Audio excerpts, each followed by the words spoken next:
La semana pasada pues nos estuvimos estudiando, gloria a Dios, el capítulo 19, ¿verdad?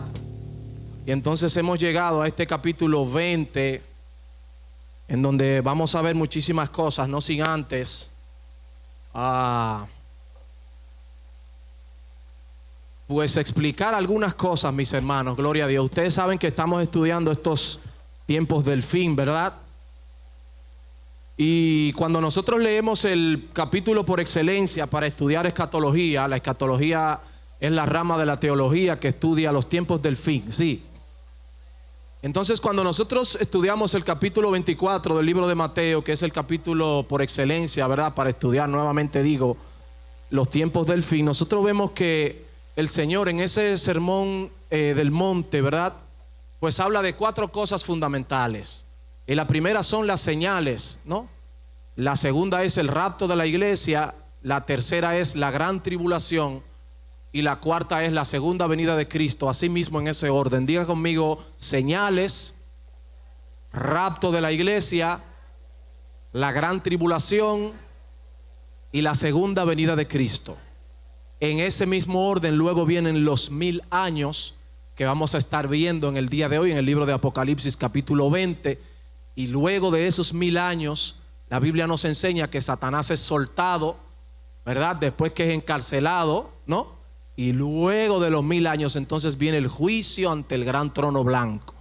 Y luego de ese juicio ante el gran trono blanco, después de esos 1000 años, entonces, pues dice la Biblia que desciende la gran Jerusalén para nosotros. Pero hoy no vamos a llegar hasta ahí, ¿verdad? Hoy vámonos al capítulo 20 del libro de Apocalipsis.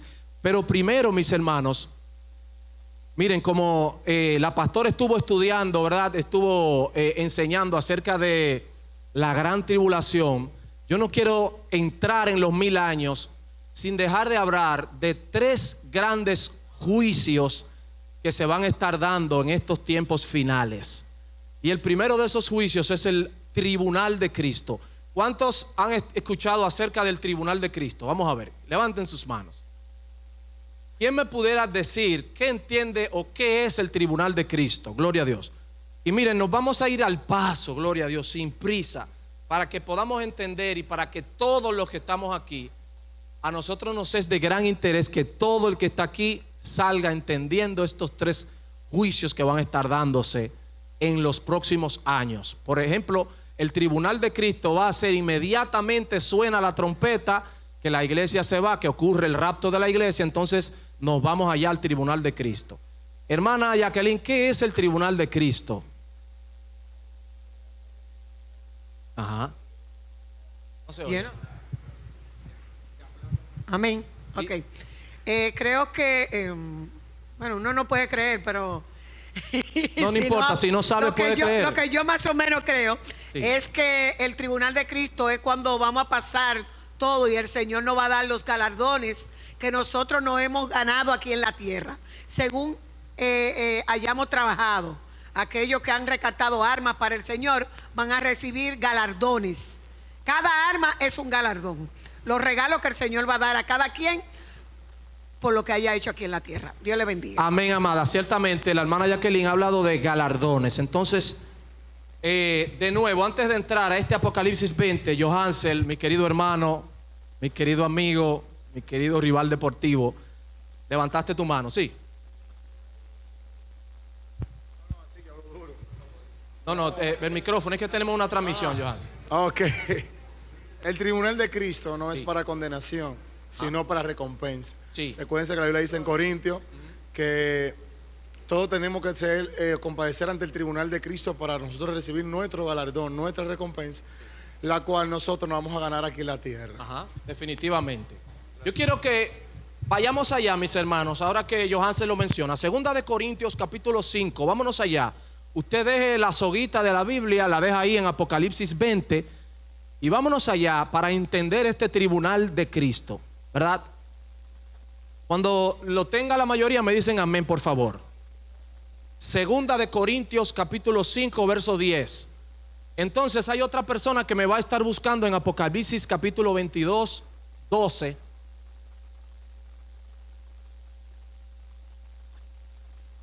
¿Lo tenemos? Ok. Segunda de Corintios 5:10 dice, porque es necesario que todos nosotros comparezcamos ante el tribunal de Cristo para que cada uno reciba, ¿según qué? Según lo que haya hecho mientras estaba en el cuerpo, sea bueno o sea malo. Las trompetas suenan, sí, ocurre el rapto de la iglesia. La Biblia dice que unos serán tomados y otros serán dejados. Dice la Biblia en Apocalipsis, en Primera de Corintios 15 y en Primera de Tesalonicenses capítulo 4. Dice que ocurrirá un rapto, ¿verdad? Las trompetas sonarán. Los que hayamos guardado la palabra de la paciencia del Señor, vamos a ser arrebatados. Supongamos que el rapto fuera ahora mismo, que la Biblia enseña que puede ser ahora mismo. Cuando nosotros estudiamos los tiempos del fin, cuando nosotros estudiamos las señales, vemos que todas las señales están cumplidas. Ya lo vimos en jueves pasados. Todo está cumplido. Si ahora mismo suena la trompeta, que puede ser, hay un grupo de cristianos que va a volar hacia el cielo. Y hay otro grupo de cristianos, de creyentes, que no va a volar hacia el cielo. ¿De qué depende que un cristiano vuele y de qué depende que otro creyente sea dejado? Vamos a ver, ¿de qué depende? ¿Por qué hay unos que sí son arrebatados, que sí son llevados, y por qué hay otros que son dejados aquí en la tierra? Cuando yo leo Mateo 24, el Señor dice, unos estarán dos en una cama, uno será tomado y el otro será dejado. ¿Por qué? Yo pregunto, hermano, levanten sus manos. ¿Por qué hay uno que fue tomado y por qué hay otro que fue dejado? Nadie, no. No, ya Jacqueline participó. Vamos a ver que se abran otras. Ya tú también, Johansen. Nadie más. Allá, Kimberly, por favor. ¿Por qué unos son tomados y por qué otros son dejados? Se dice que unos son tomados porque son el que tomado es aquel que ha vivido conforme a la voluntad de Dios y está viviendo conforme al propósito para ser arrebatado en el momento. Y el otro se quedará para testimonio, para testificar que realmente el rapto venía de Dios. Amén, gloria al Señor. En Mateo 25 hay una parábola que se llama la parábola de las 10 vírgenes. ¿Ustedes la recuerdan? Hay 5 que fueron prudentes y hay otras 5 que se descuidaron. No era que no amaban al Señor, amaban al Señor. Sin embargo, en el momento en que sonó esa trompeta, estaban descuidadas. De eso depende.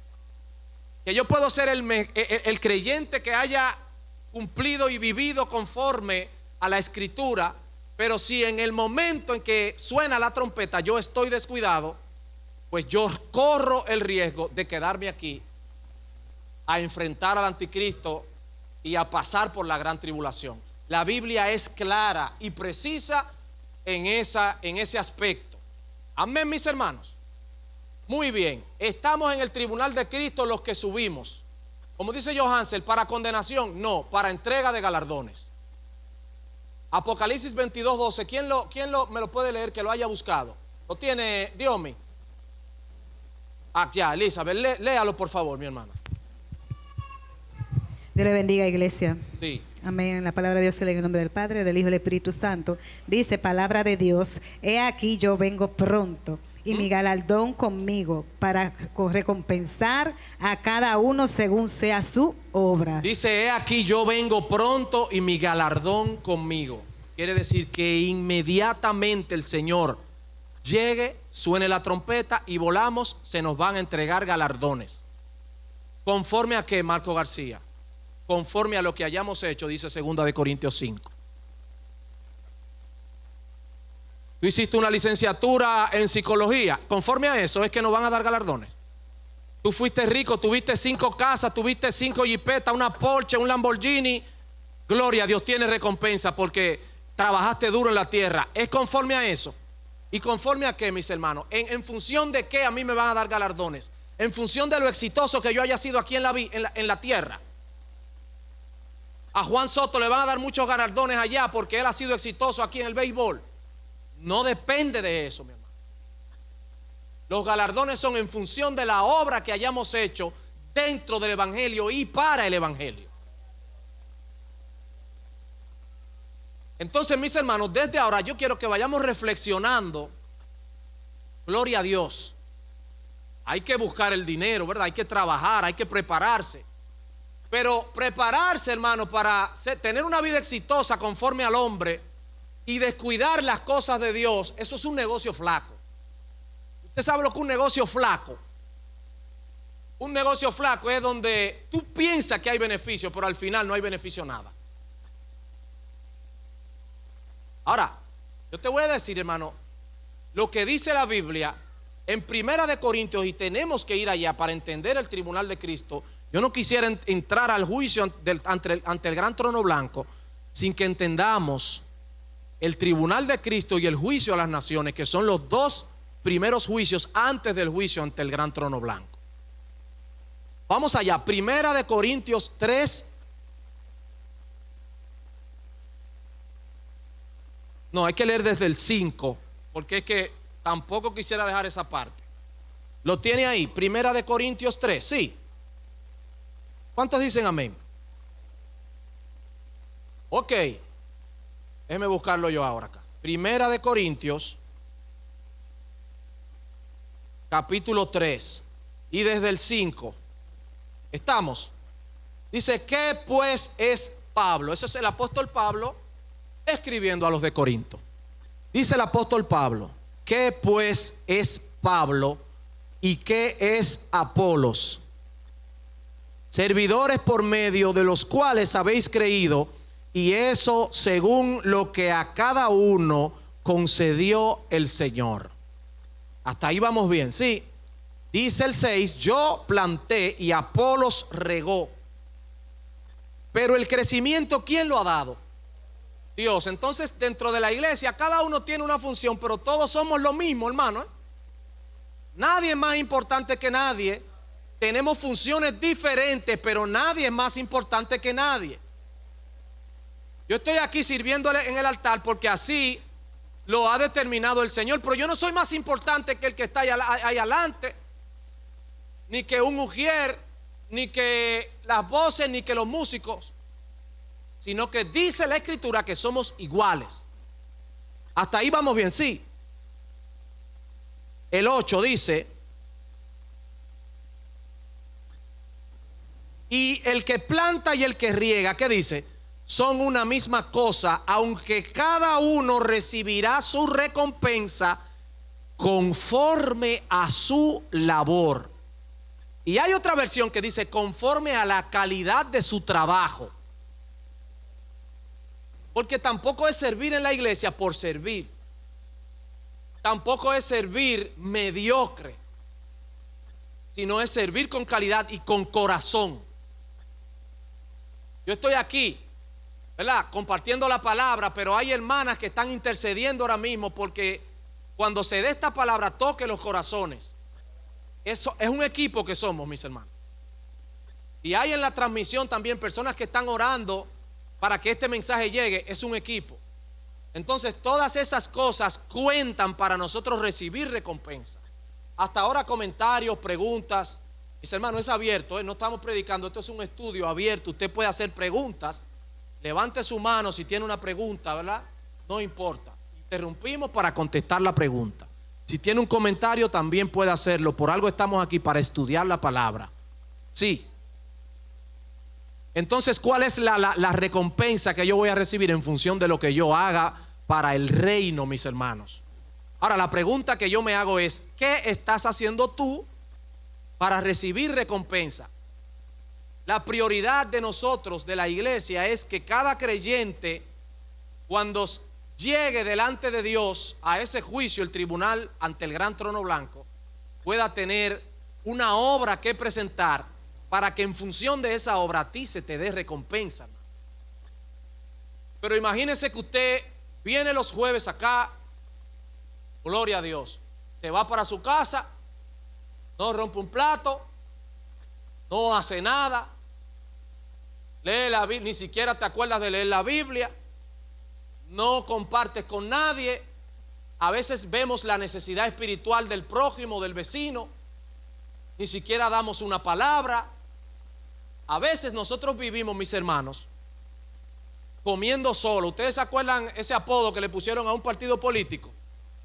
Le dijeron los come solo. A veces nosotros pues somos definidos de esa forma, porque venimos a la iglesia ciertamente, engordamos de tanta espiritualidad, de tanta presencia de Dios, pero cuando salimos pues no somos ayuda para nadie. Y por eso es que la Biblia dice que hay algunos que recibirán galardones, pero hay otros que serán salvos, solamente salvos. Por eso es que hay personas que cuando lleguemos allá,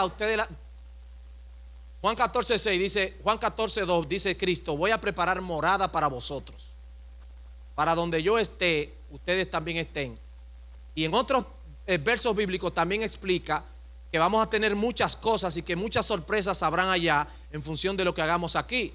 Entonces imagínense usted que cuando yo llegue allá, yo no tenga nada. He sido salvo, pero no tengo nada.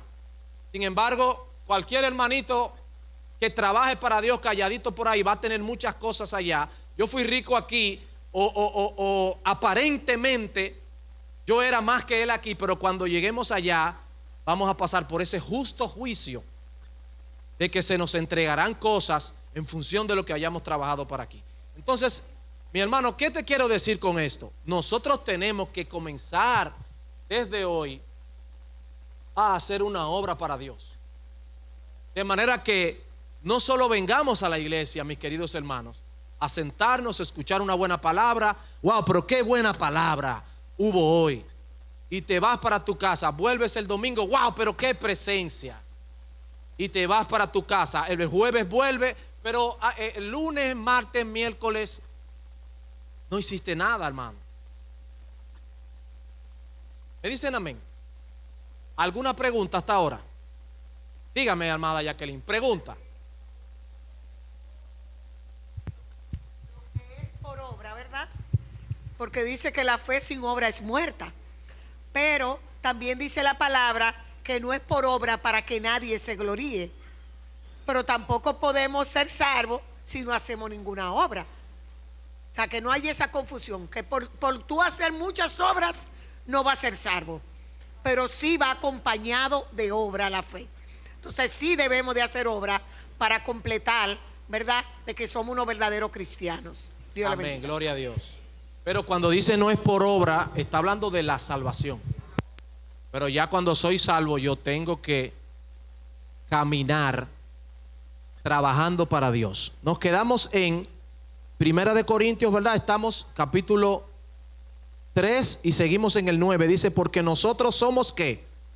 Colaboradores de Dios, y vosotros sois labranza de Dios, edificio de Dios. ¿Usted sabe qué somos nosotros? Colaboradores de Dios. ¿Ustedes recuerdan la parábola de los talentos? Cuando aquel hombre llamó a aquellos 3 hombres, aquellos 3 servidores, los llamó para que le colaborasen. Entonces, si yo no soy un colaborador de Dios en la obra del evangelio, yo voy a tener problemas, mis hermanos. ¿Qué sigue diciendo? El 11, sí. No, dice el 10, conforme a la gracia que me ha sido dada, yo como perito arquitecto puse ¿qué? El fundamento y otro edifica encima, pero cada uno mire cómo sobreedifica.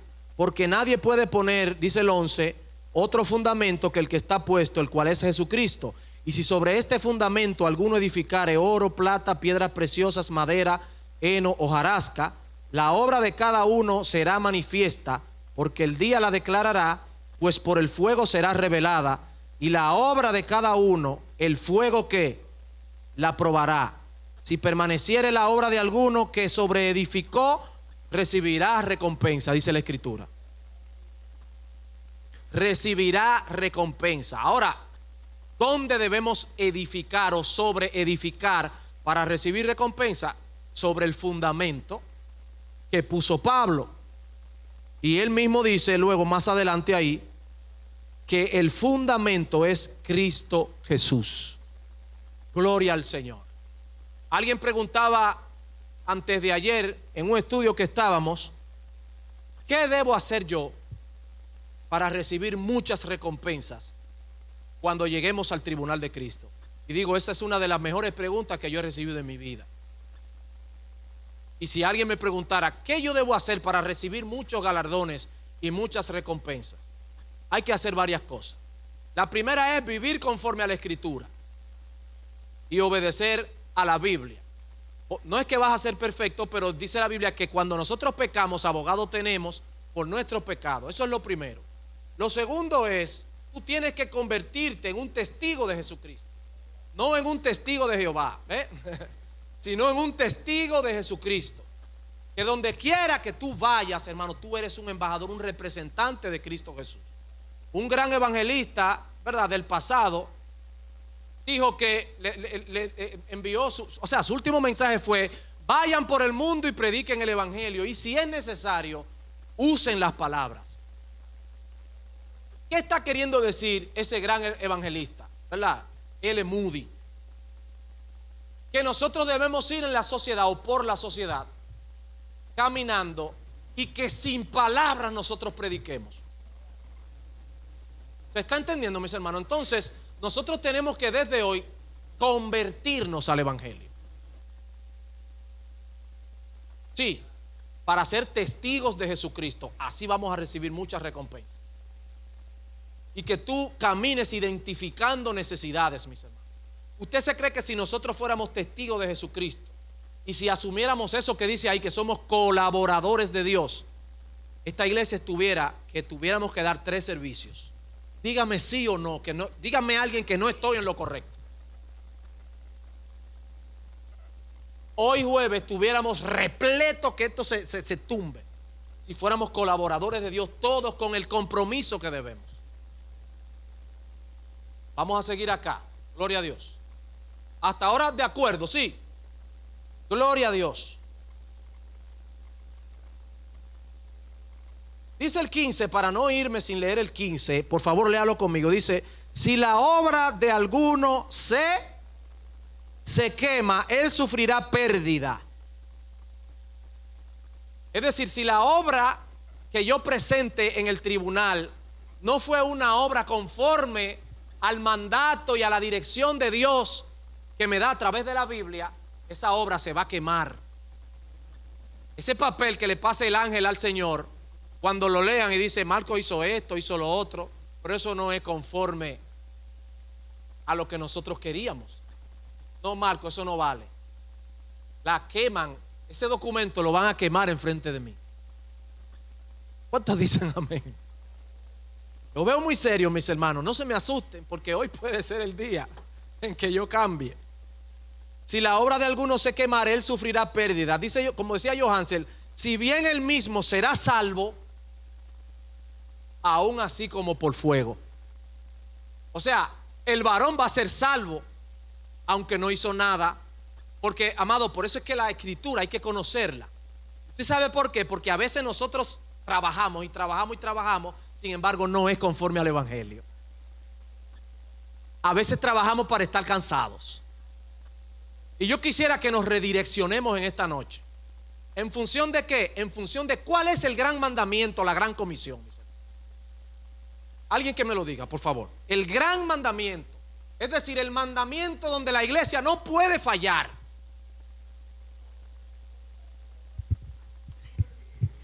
Ir por todo el mundo y hacer discípulos. Ya, déjalo ahí. Dime, Johansen.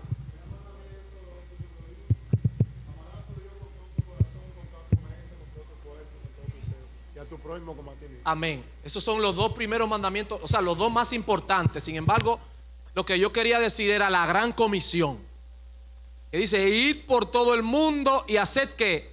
Discípulos. Todo lo que nosotros hagamos en la iglesia tiene que girar en torno a ese gran mandamiento. ¿De qué? De hacer discípulos. Todos nosotros queremos tener galardones en el tribunal de Cristo. Giremos en torno al gran mandamiento de hacer discípulos. No es que con otras cosas no se hagan. Si estoy leyendo la Biblia, si estoy en oración, todo eso genera galardones. Porque representa que yo me he apartado de todo. Estoy orando, ¿verdad? Estoy sirviendo en mi iglesia. Porque si en la iglesia no hay servidores, ¿qué va a pasar con nosotros? No, hay que servir. Sin embargo, hermano, todo lo que hagamos, aún sea junto a la iglesia, y usted en su trabajo, por su barrio, en Villajuana, en San Juan, te fuiste a Pedernales, usted tiene que ser un canal de bendición para otros. Primero Kimberly, después mi hermano y después de Yanira. Hay Y dos después usted puntos. Hay dos puntos muy importantes Sí. que acabas de tocar, Marcos. Y es de hacer las obras con conciencia, o sea, con amor. No por recibir la recompensa, sino que tú estás tan agradecido de lo que Dios te ha dado que tú quieres compartirlo. Amén.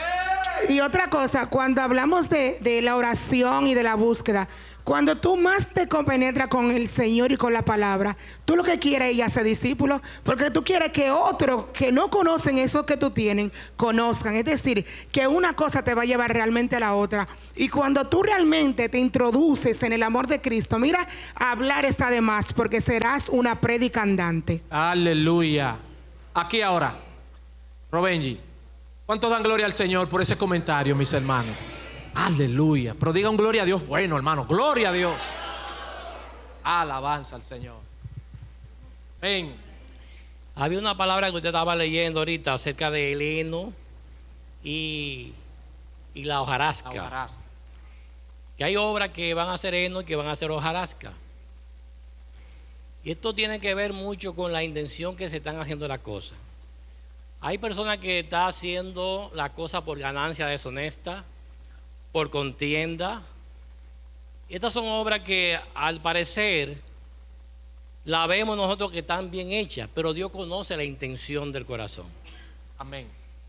Y todo lo que va a llegar delante de Dios concerniente a la obra que nosotros hemos hecho, va a pasar por el sedazo de la palabra de Dios, de la ley de Dios.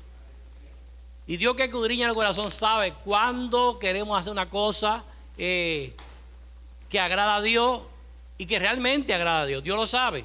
Amén. Le puedo poner, por ejemplo, el hecho cuando Judas dijo: ese ungüento pudo haber sido vendido y dárselo a los pobres. Y usted que oye eso dice: pues qué buena intención tiene esa persona. Oh, sí. Pero que Dios conoce la intención que había en Judas, y era para sustraer el dinero y echárselo en el bolsillo. Ven, amado. Entonces Dios conoce la intención.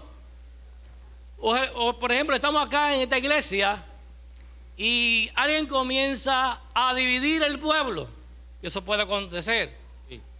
La intención que está mostrando la persona engaña a muchas personas y logra sacar personas de la congregación y forma una iglesia. Y él dice: tuvo éxito. Pero no tuvo éxito. Delante de Dios, esa obra se va a quemar en el día. Gloria al Señor. Amén. Puede ser que la persona reconozca y se arrepienta, pero esa obra no le será reconocida como buena y válida para ser galardonada. Gloria a Dios. Así Amén. es. Gloria a Dios. Dale un aplauso al Señor, hermano. De Yanira, adelante. Gloria a Dios. Gloria a Dios. De Yanira. Luego. Dios le bendiga, iglesia. Amén. Bueno, Adelante. los hermanos ya dijeron prácticamente todo, que Amén. era lo que yo más o menos iba a decir. Amén. Bueno, sí, entiendo y cuando yo, o sea, entendí que la intención del corazón realmente es lo que nosotros tenemos que cuidar. Amén. ¿Por qué? Porque tenemos que ver con qué intención estamos haciendo las cosas. Ya sea para las que hacemos para el Señor, las que hacemos para otros. Eso es, hermano, yo les soy honesta. Yo cuando entendí eso, yo dije, wow. De hecho, siempre soy una persona que hago las cosas con buenas intenciones, pero ahora me cuido más. Gloria a Dios. Gloria a Gloria a Dios. Gloria a Dios. Gracias, amada. Miren, mis hermanos, atiendan aquí un momentito, por favor. Nosotros no tenemos que ser grandes predicadores para ganar galardones. Con el solo hecho de que si usted no se siente en capacidad de hablarle a alguien de Cristo, invítalo a la iglesia. ¿Verdad? Sé bendición. ¿Se está entendiendo por dónde es que andamos? Y como han dicho muchos de ustedes, gracias, hermano, la intención del corazón. Cuando en Hebreos 4:12 nosotros leemos, viva y eficaz es la palabra de Dios, más cortante que toda espada de dos filos, penetra hasta partir el alma y el espíritu, la coyuntura y los tuétanos, discierne los pensamientos y las intenciones del corazón. Amado, Dios conoce nuestras intenciones. Por eso es que, por lo menos yo, cuando me toca compartir, yo siempre le digo a los hermanos, cuidemos nuestro corazón. La Biblia dice en Mateo 5:8, bienaventurados los de limpio corazón, porque ellos verán a Dios. Entonces, tu oración a partir de hoy, que tú puedas incluir, Dios mío, limpia mi corazón. Amén. Adelante, mi hermano. Tú tenías una participación también antes de continuar aquí. Gloria a Dios.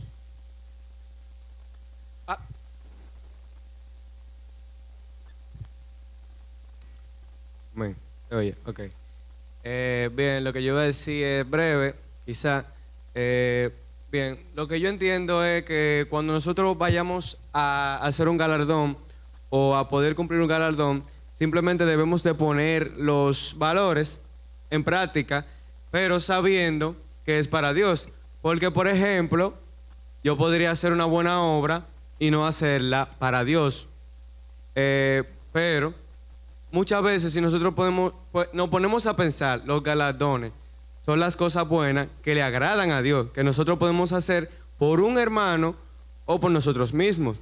Por ejemplo, cuando utilizamos el valor de la responsabilidad, en mi caso, yo vengo aquí temprano, pongo la cámara para glorificar a los hermanos de la transmisión. Quizá usted se prepara una presentación, una palabra para glorificar a los hermanos. Eso es responsabilidad. Pero también podemos utilizar el valor del amor, así como el valor de la empatía, así como quizá otros valores, la resiliencia. Muchos valores podemos utilizar. Podemos utilizar la empatía cuando ayudamos a un hermano, nos ponemos en su lugar, decimos, qué sé yo, si es un mendigo, le podemos dar un dinero y le podemos decir que se compre algo. Y así también estamos glorificando al Señor. Porque además de, como usted dice, que el Señor nos manda a darle una palabra, también podemos ayudarlo quizás con algo físico. Eso es lo que digo. No te vayas. ¿Tú estás en la universidad? Todavía. ¿Tú estás en el colegio? ¿Qué curso tú estás? Sexto, ya es el último, ¿verdad? Supongamos que en tu colegio tú no eres influenciable. Los demás hacen cosas malas, vocean malas palabras, ¿verdad? Y hacen muchas cosas malas, pero tú no, porque tú eres creyente. Tú no estás predicando. Sin embargo, con el solo hecho de tú no doblarte, de que si otros dicen mala palabra, tú no dices, ¿verdad?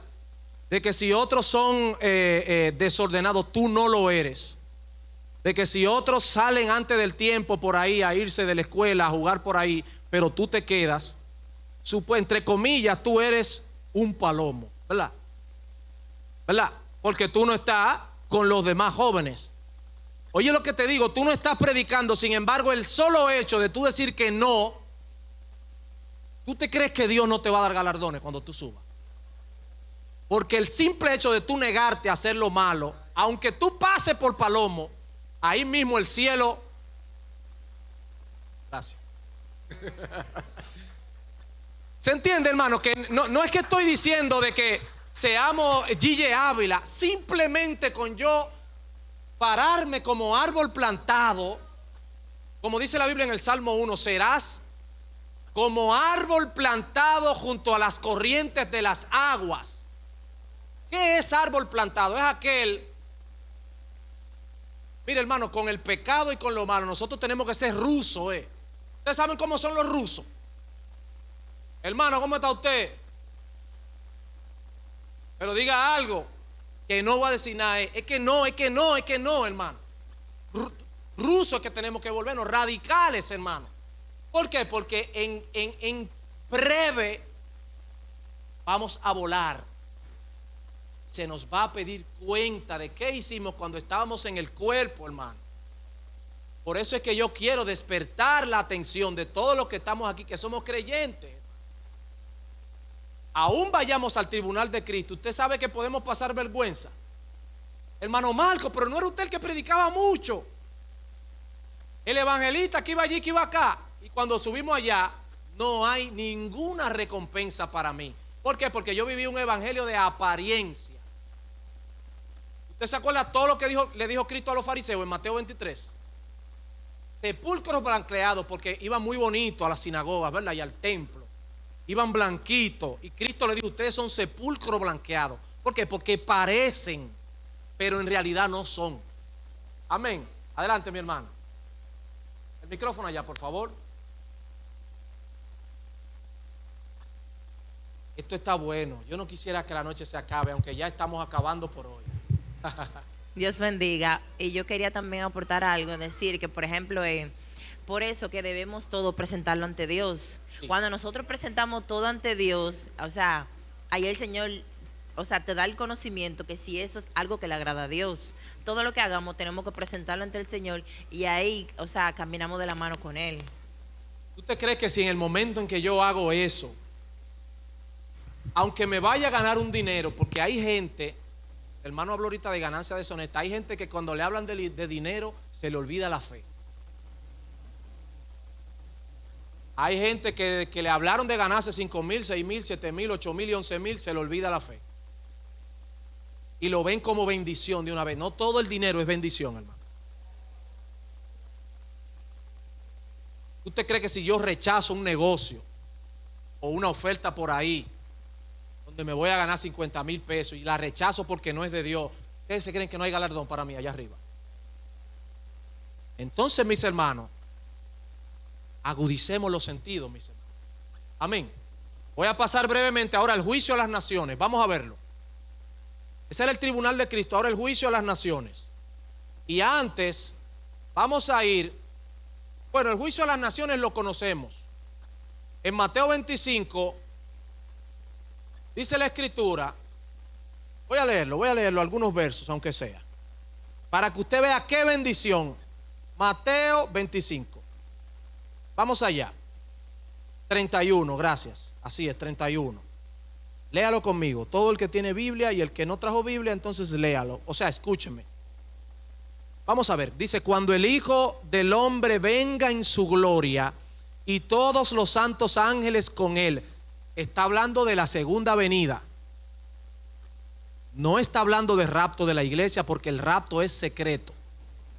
Ahora estamos hablando de la segunda venida. Dice, cuando el Hijo del Hombre venga en su gloria, todos los santos ángeles con él, entonces se sentará en su trono de gloria. Este juicio es después de la gran tribulación. Y este juicio es el que da inicio al capítulo 20 de Apocalipsis, que vamos a ver hoy, aunque sean 2 versos o 3. Dice que Cristo se sienta en el trono de Jerusalén, allá donde el anticristo construyó el tercer templo. En la gran tribulación viene Cristo y se sienta con todos sus ángeles. ¿Se entiende hasta ahí? Sí. Dice el 32, y serán reunidas delante de él, ¿qué? Todas las naciones. Después de nuevo de la gran tribulación, Cristo se sienta en su trono y todos esos ángeles traen a todas las naciones. No sé cómo va a ser eso, pero Dios, que es omnipotente y omnipresente, Él sabrá. Pero todas las naciones se la van a traer a Cristo. Todos los que hayan quedado vivos después de la gran tribulación. Ese es el juicio a las naciones. Serán reunidas delante de él todas las naciones y apartará los unos de los otros, como aparta el pastor las ovejas de los cabritos. Y pondrá las ovejas a su derecha y a los cabritos a la izquierda. Y ya usted conoce, ¿verdad?, el resto de los versos. Le dice a los de la derecha, vengan conmigo, benditos de mi Padre, porque tuve hambre, me diste de beber, tuve sed, me diste de comer. Eso es a los 144,000 que estuvieron predicando durante la gran tribulación. Dígame si me entiende, por favor. En ese momento, nosotros, cuando Cristo venga en la segunda venida, nosotros venimos con Cristo, dice la Escritura, y nos sentamos en esos tronos a juzgar, y nos sentamos en sillas. a juzgar. Hay una conversación que está en Primera de Corintios, vamos allá, deje un dedito ahí. Tenemos que ir para que podamos entender esto. Primera de Corintios capítulo 6 es sumamente interesante lo que Pablo les comenta a los corintios. Primera Corintios 6, 2. Al pasito para que podamos llegar. Sí, llegamos. Dice Pablo a los Corintios 6, 2. ¿No sabéis que los santos han de juzgar al mundo? Y si el mundo ha de ser juzgado por vosotros, ¿sois indignos de juzgar cosas pequeñas? Pablo les dice que nosotros también vamos a juzgar al mundo. Cuando Cristo se siente en su trono de gloria, la iglesia baja con Él y nos sentamos con Él a juzgar a las tribus de Israel. ¿Se está entendiendo, mis hermanos? Gloria a Dios. ¿Alguna pregunta hasta acá? Pregunta, comentario. Gloria a Dios.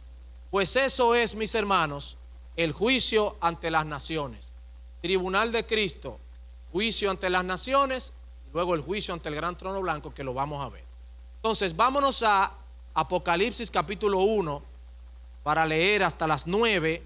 Nos quedan 7 minutos para leer los 3 primeros versos por lo menos. Sí. Dice Apocalipsis 21, dice, vi un ángel que descendía del cielo, ¿con qué? Con la llave del abismo y una gran cadena en la mano. ¿Qué es eso del abismo? ¿Alguien tiene alguna idea? Si alguien levanta su mano, ¿qué entiende por lo que dice ahí el abismo? Abismo es la palabra griega, abisos. Dime, Johansen. Así es. Así es. Abismo viene del griego abisos, que es profundidad sin fondo. Ustedes recuerdan en Gadara, cuando Cristo estuvo en Gadara, y cuando los demonios que estaban en aquel muchacho, el endemoniado gadareno, ¿se acuerdan? Los demonios le pidieron a Cristo, no nos envíes al abismo. ¿Recuerdan eso? ¿Quién lo recuerda? Eso allá en Lucas. Los demonios parece que le tienen miedo a ese lugar que se llama el abismo, y parece que es un lugar donde no hay fondo, es una profundidad, es una oscuridad. Porque allá en el capítulo de Judas, en el capítulo único de Judas, cuando Judas está hablando de los falsos profetas, dice, y si Dios no perdonó a los ángeles que pecaron, sino que los guardó en prisiones oscuras para el juicio del gran día. Se entiende que ese también, ese lugar donde están apresados aquellos demonios, entonces también están en el abismo. Ahora, la escritura dice aquí en Apocalipsis que hay un ángel que baja con una cadena en la mano. El verso 1, sí. Y Tito, con la llave del abismo y una gran cadena en la mano. Dice el 2, y prendió al dragón, la serpiente antigua, que es el diablo y Satanás, y lo ató por 1000 años. Voy a avanzar hasta el verso 3. Dice, y lo arrojó al abismo y lo encerró y puso su sello sobre él para que no engañase a las naciones hasta que fueran cumplidos los 1000 años. Y después de esto debe ser desatado por un poco de tiempo. Amén. Luego dice el 4, y lo vamos a dejar hasta ahí. Vi tronos. ¿Y qué dice? ¿Quiénes se sentaron en esos tronos? Vamos a leerlo juntos, el verso 4. Dice, y vi tronos, y se sentaron sobre ellos los que recibieron facultad para juzgar, y vivieron y reinaron con Cristo 1000 años. ¿Ustedes saben quiénes son esos que se sentaron en esos tronos? Usted y yo. Imagínate la importancia que tú tienes, mi hermano. Dígale, ayúdeme, dígale al que está a su lado, tú eres importante. Muchacho, despiértate que tú eres importante. Tú no sabes que tú eres más que el procurador de la República, hermano. ¿Quién es la procuradora ahora mismo? Jenny Berenice. Tírele a Jenny por WhatsApp y dígale, yo soy más importante que usted. Amén, mis hermanos. La silla donde nosotros vamos a juzgar allá, que nos vamos a sentar con Cristo, ¿está preparada para nosotros, mis hermanos? Eso es increíble. Amén. Gloria al Señor. Y termino, voy a terminar. Bueno, no, voy a terminar aquí ya. Gloria a Dios. Yo quisiera que antes de cerrar, gloria a Dios, tenemos que llegar a 5 participaciones de 5 personas que no hayan hablado. Y me digan, ¿qué se lleva a su casa en el día de hoy? Amén. ¿Qué fue lo que más te impactó de la enseñanza de hoy? Adelante, pastor. Antes de esa parte, porque se me ha hecho la pregunta y sería bueno que nos las hagamos en esta noche, porque, y quiero repetir el versículo que leímos de Apocalipsis 21, donde dice, Apocalipsis 20, perdón, versículo 1, y vi además a un ángel que bajaba del cielo con la llave del abismo y una gran cadena en la mano. Sujetó al dragón, aquella serpiente antigua, que es el diablo y Satanás, y los encadenó por 1000 años y lo arrojó al abismo y lo encerró y tapó la salida para que no engañara más a las naciones hasta que se cumplieran los 2000 años. Después habrá de ser soltado por corto tiempo.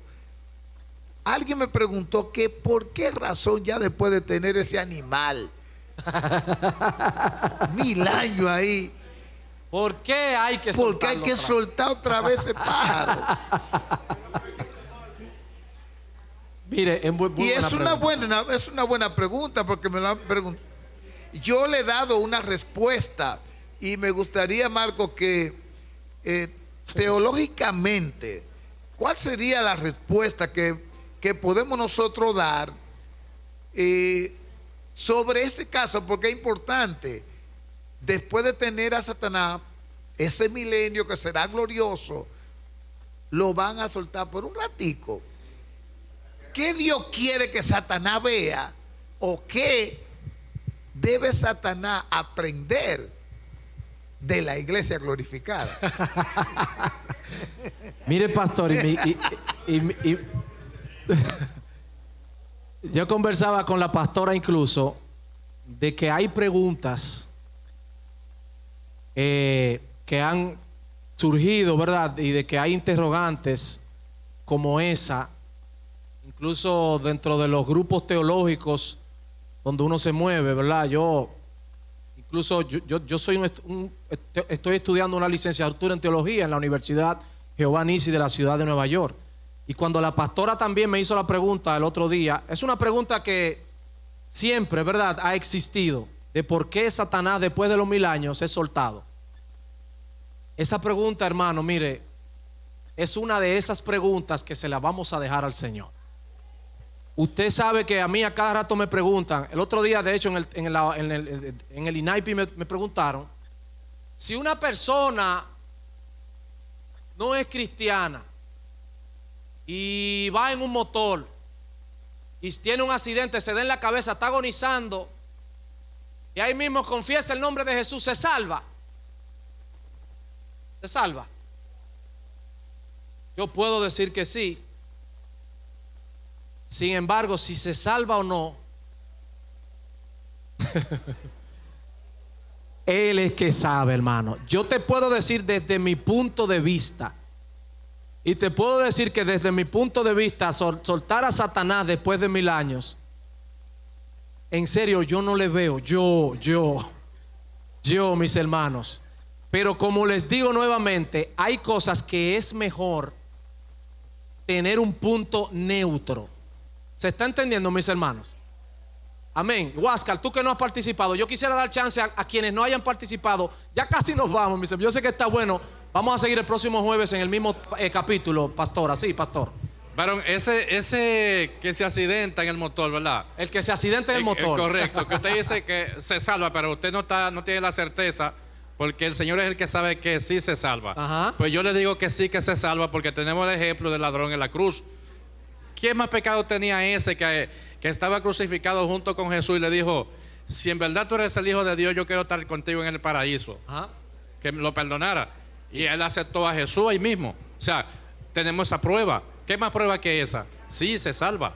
El tema es, Huáscar, yo entiendo también tu punto de vista. Vamos a atender acá, mis hermanos, para cerrar y poder irnos. El tema es que esa historia sí está finalizada. Sí. Pero en aquella nosotros no sabemos, amado. O sea, eso es lo que yo quiero que tú entiendas. Que nosotros no somos los jueces, sino que el juez se llama Dios. ¿Por qué? O sea, ¿por qué yo quiero poner el ejemplo así? Y yo sé, tu ejemplo es fenomenal. Pero yo quiero poner el ejemplo así para que nosotros entendamos que el poder, la misericordia y la salvación son de Él. Porque a nosotros a veces nos gusta mucho estar que no se salva, que se salva, y haciendo juicio de cosas que no nos corresponden. No sé si me entienden ahora, mis hermanos. Perfecto. Gracias, Huáscar. Otra más. Vamos a ver de los que no hayamos participado. Hermano, por favor. Dios le bendiga. Amén, amado. Yo creo personalmente que la misericordia de Dios es tan grande, amén, que no tiene límite. No tiene límite. Pero Él quiere mostrarle a su creación el por qué el diablo es irredentor. Cuando una persona es preso y cumple su condena, se le suelta porque cumplió su condena. ¿No es verdad?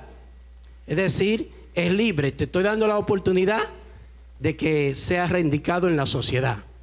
Y Él le quiere demostrar a los ángeles y a los seres humanos que el enemigo, aún se le da la oportunidad para que se arrepienta, no lo vas a hacer. Dios le bendiga. Excelente, amado. Ese es tu punto de vista. Me parece muy interesante, gloria a Dios. Pero es como vuelvo y digo, con esos temas, cada quien tiene una posición. Y el hecho de que podamos diferir en posiciones en cuanto a temas como esos, pues no significa que quizá alguien esté incorrecto o el otro esté correcto. Simplemente que cada quien tiene un punto. Amén. Gracias, mi hermano querido. Gloria a Dios. Amén. Una última y nos vamos. Sí, última, Odenis. También volvemos al accidentado. Por las obras también vamos a ser juzgados. Amén. O sea que, como usted decía, eso solamente le corresponde al Señor. Amén. Si es o no es. Amén, amada. Amén. Gloria a Dios.